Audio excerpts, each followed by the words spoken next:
অসংখ্য ধন্যবাদ আপনাদের সুব্রত বাইক গুরু চ্যানেলের সাথে যুক্ত থাকার জন্য। আমি সুব্রত, আপনারা দেখছেন সুব্রত বাইক গুরু চ্যানেল। সবার ফার্স্ট আপনাদের কাছে একটাই রিকোয়েস্ট আমার, যারা আমার ভিডিও দেখছেন ভিডিওটাতে অবশ্যই লাইক আর একটা সুন্দর কমেন্ট রেখে যাবেন। আর যারা আমার চ্যানেলে প্রথমবার এসেছেন তারা অবশ্যই চ্যানেলটিকে সাবস্ক্রাইব করে দেবেন। তো চলুন বেশি দেরি না করে ভিডিও শুরু করা যাক। আমার কাছে এসছে অ্যাপাচি 160 BS6 মডেল। গাড়িটা কত কিলোমিটার চলেছে সেটাও আমি আপনাদেরকে দেখিয়ে দিচ্ছি। খুব কম কিলোমিটার চলা গাড়ি। গাড়িটার যে সমস্যাটা হচ্ছে হ্যান্ডেলের সমস্যা। গাড়িটা হ্যান্ডেলটা ঠিকঠাক কাটছে না। দেখুন পুরো যে আমি ঘোরাচ্ছি হ্যান্ডেলটা মাঝখানে আটকে যাচ্ছে হ্যান্ডেলটা, এর জন্য গাড়িটা চালাতে খুব সমস্যা হচ্ছে। যে কাস্টমার বন্ধুর গাড়ি সে নিয়ে এসেছে আমার কাছে, তো গাড়িটা ফুল সার্ভিসিংয়ের জন্য দিয়েছে। আর তার সাথে সাথে গাড়িটা এই সমস্যাটা হচ্ছে গাড়িটা চালাতে, তো এটাকে ঠিক করার জন্য দিয়েছে। তো এটাকে ঠিক করতে গেলে যেটা যেটা করতে হবে আর কি কি খুলতে হবে সেই বিষয় নিয়ে আজকের ভিডিওটা। তো চলুন বেশি দেরি না করে সব কিছু খুলে আমি আপনাদেরকে দেখাবো যে কী কারণে হ্যান্ডেলটা এত জাম হচ্ছে আর এর সহজ সমাধান কী, আর যতটা কম খরচে করা যায় ততটাই ভালো। তো চলুন সবার ফার্স্ট আমাকে যেটা করতে হবে ট্যাঙ্কিটা খুলতে হবে। ট্যাঙ্কিটা খুলতে গেলে এই যে BS6-এর গাড়ি, এর ফুয়েল পাম্প আছে, পাম্পের এই যে পাইপটা আছে পাইপটা খুলতে হবে। পাইপটা খুলে নিয়েছি। তার সাথে সাথে আরেকটা যেটা আছে ফুয়েল পাম্পের জ্যাকটা এর কোথায় আছে এই দেখতে পাচ্ছেন পিছনে, যেটা নর্মাল অ্যাপাচি যেটা থাকে এই যে এখানেই জ্যাকটা থাকে, ফুয়েল গেজের জ্যাক।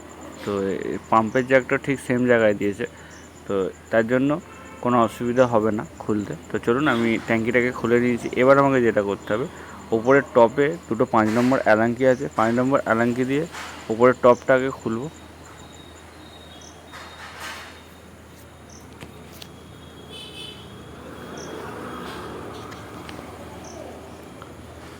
ভাইজারটা আমি পুরোটা খুলবো না, শুধুমাত্র নিচে যে এই 10 নম্বর দুটো দেখালাম আমি 10 নম্বর দুটো খুলবো। 10 নম্বর দুটো খুলে শুধু ওপরের আপার টিয়ের সাথে আমি ভাইজারটাকে রেখে দেবো, মানে পুরো হেডলাইট কমপ্লিটটাকে। তো 5 নম্বর অ্যালাঙ্কি দুটো লুজ করে নিচ্ছি, কারণ আমি গাড়িটা ফুল সার্ভিসিং করব। গাড়িটা শুধু হ্যান্ডেলের এই যে সমস্যাটা সমাধান না, তার সাথে সাথে ফুল সার্ভিসিং হবে। তার জন্য আমি অ্যালাঙ্কিগুলো লুজ করে নিলাম আগে থেকে, যাতে করে আমাকে সার্ভিসিংয়ের জন্য যে ব্রেক শু খুলতে হবে, খুলে কাজ করতে হবে, যাতে অসুবিধা না হয়।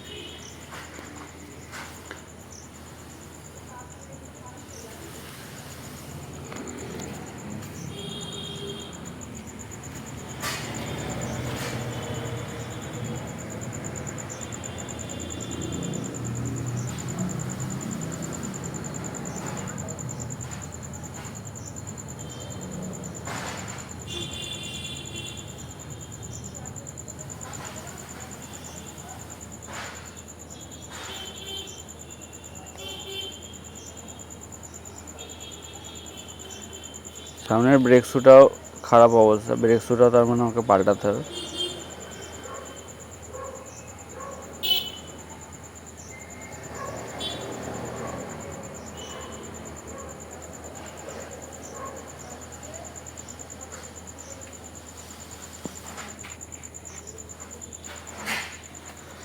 টপ কভারটা খুলে দিয়ে ওপরে যেটা রয়েছে 32 নম্বর রিংনেস দিয়ে আপনি চাইলে লুজ করে নিতে পারেন।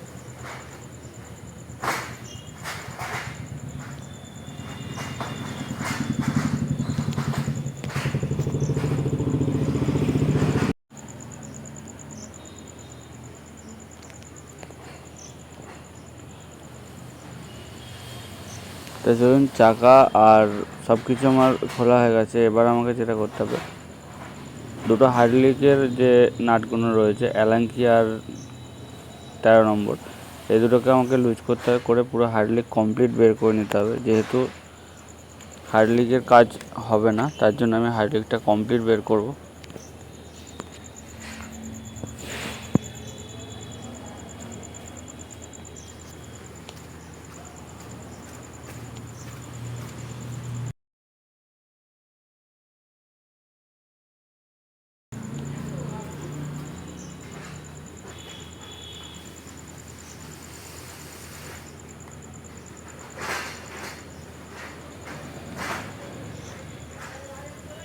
তো ভিউয়ার্স, সব কিছু খোলা হয়ে গেছে। এবার যে দুটো 10 নম্বর আমি দেখিয়েছিলাম, সেই দুটো 10 নম্বর খুলে আমি হেডলাইটের আর আপারটিটাকে আলাদা করব। আলাদা করে আমি যে সমস্যাটা হয়েছে টিয়ের, সেটা আমি আপনাদেরকে দেখাবো।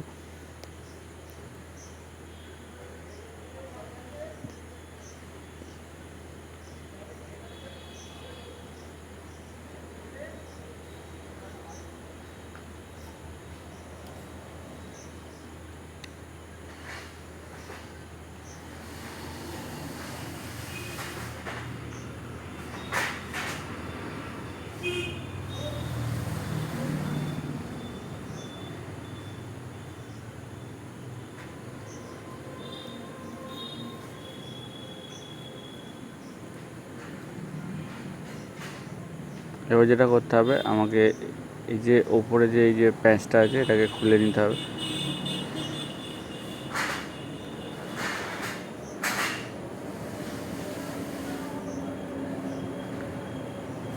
হ্যান্ডেলের রেসারটা এমন পরিমাণে জং ধরেছে, যে কারণে এই যে দেখতে পাচ্ছেন, আমি ওপরে প্যাঁচটা খুলে নেওয়ার পরও এটা নাবে না।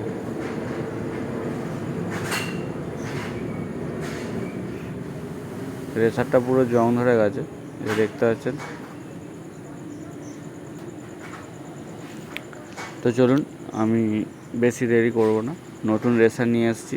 নতুন রেসারটা কিসের নিয়ে এসেছি? রোলন কোম্পানির নিয়ে এসেছি। সেটাও আমি আপনাদেরকে দেখিয়ে দিচ্ছি। রোলন কোম্পানির দামটাও দেখে রাখুন। অরিজিনাল রেসারে দামটা অনেকটাই বেশি হয়, তার জন্য লোকালে মধ্যে এই রোলন কোম্পানির রেসারটা অনেক ভালো, অনেক বেটার। মানে ফিনিশিংও ভালো, এমনকি চলেও অনেক দিন। দেখতেই পাচ্ছেন 374 টাকা এমআরপি আছে। তো চলুন, এটাকে আমি ফিটিং করব। এটাকে ফিটিং করার সাথে সাথে আমি এটাকে বল আর সব কিছু দিয়ে ফিট করব।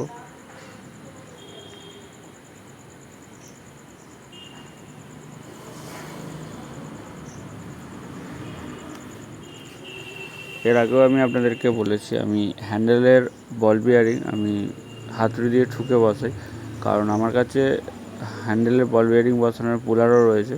পুলারের থেকে আমার মনে হয় ঠুকে বসানোটা আমার বেটার মনে হয়। আপনাদের কোনটা সবথেকে সহজ মনে হয় সেটা একটুখানি আমাকে জানাবেন।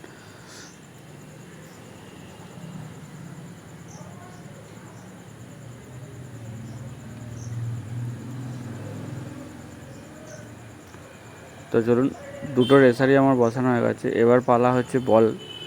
এই যে দেখতে পাচ্ছেন কেজ দিয়েছে কোম্পানি, রোলনের কোম্পানি যে কেজটা দিয়েছে, মানে রেসারের দিক থেকে ভালো কোয়ালিটি, কিন্তু কেজটা যেটা দিয়েছে, কেজটা অনেক হার্ড।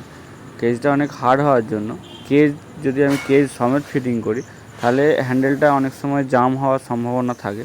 তার জন্য আমরা যেটা করি, কেজ থেকে বলগুলো সব বের করে নিয়ে শুধু নর্মাল বল সাজাই। শুধু যদি আমি বল সাজাই, তাহলে মানে লংজিভিটি আরও বেড়ে যায়।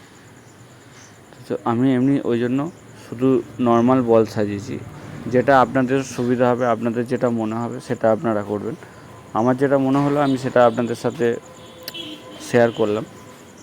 তো চলুন, সব কিছু ফিটিং হয়ে গেছে। এবার আমি টিটা লাগিয়ে দিলাম। লাগিয়ে দেওয়ার পর প্যাঁচ লাগিয়ে দিয়ে এবার আমি সব কিছু যেরকম আগের মতন ছিল ফিটিং করে আমি আপনাদেরকে দেখাবো যে হ্যান্ডেলটা যে আগে যে জামটা ছিল, সেই জামটার থেকে ফ্রি হয়েছে কি না সেটা আপনারা কমেন্টে জানাবেন।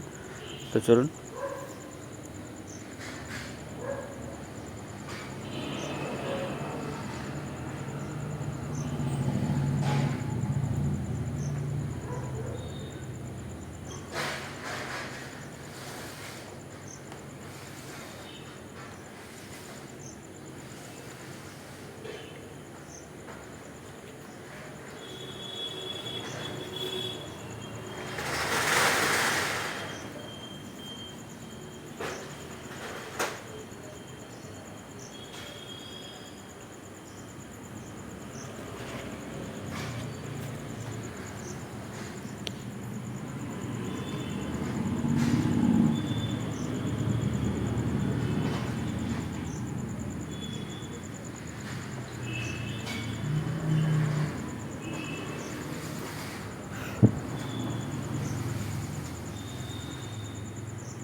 যখন ভিউয়ার্স যখন হাইড্রোলিক খুলবেন বা হাইড্রোলিক ফিটিং করবেন তখন অবশ্যই দেখে নেবেন যে এর যে কেবিল আর তারগুলো কোন জায়গা দিয়ে ঠিক আছে।